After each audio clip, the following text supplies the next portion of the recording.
Hello and Merry Christmas. If I can manage for once to stick to an upload schedule, this should be up on Christmas Eve, so after you're done with this video, go and enjoy yourselves. Snow areas are always fantastic in Nintendo games.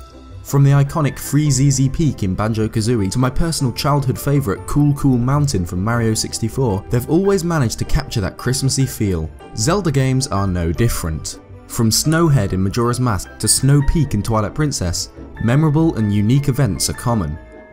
'Tis the season to play Zelda, tra-la-la-la-la, the fuck is that? Zelda U promises to have the most advanced and complete overworld of any Zelda to date. Series producer IG Aonuma has described the world as actually being as large as can be realised with the hardware.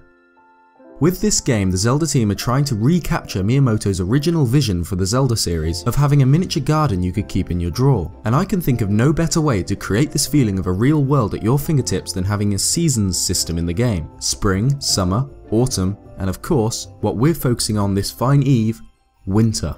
It was suggested in my comments by Emerald Dragon that the overworld of Zelda Wii U could be affected by seasonal changes, and to quote IG Aonuma, our priority is to make it the ultimate and most complete Zelda game. To me, Ultimate and Most Complete Zelda definitely suggests a game which brings together all of the greatest elements of the series. We already know of a few: the boundless exploration of the NES original, the timeless cel-shaded art style of the Wind Waker, and since the overworld is apparently such a huge part of Zelda U, why not implement the fantastic seasons from Oracle of Seasons into the game? In this game, Link could use the Rod of Seasons to affect the overworld season. Spring, summer, autumn or winter could be freely switched between in order to solve certain puzzles.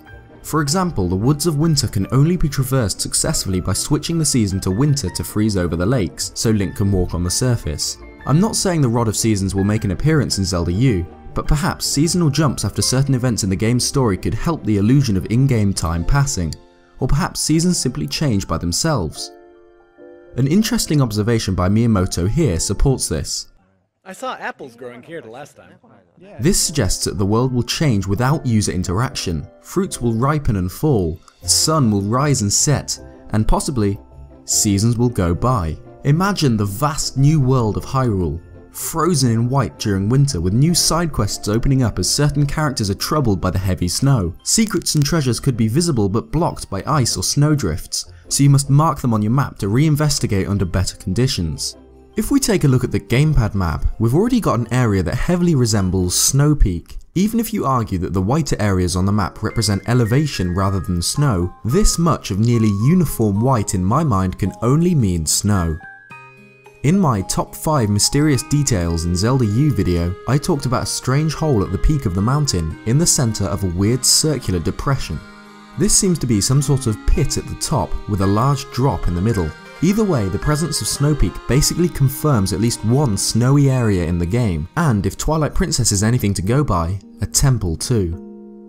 If seasons are indeed implemented in Zelda U, then scaling Snow Peak will truly become a daunting prospect in the winter, with the already frosty climate polarised even further by the season. A quote by Aonuma could have implications on the snowy Hyrule. We're trying to find new ways to play, not only the kind of items you find, but how you use those items.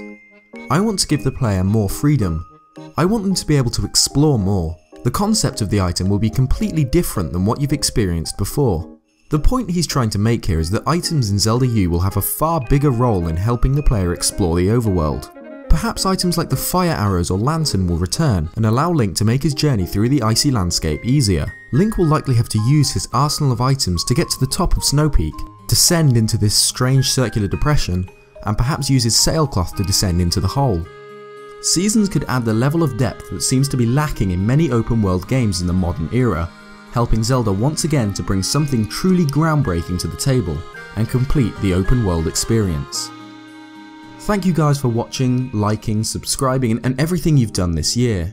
My channel is now around 10 months old and I can't thank you guys enough for your help. Have a very Merry Christmas and here's to some Zelda U news very soon. Thank you for watching. Happy Christmas.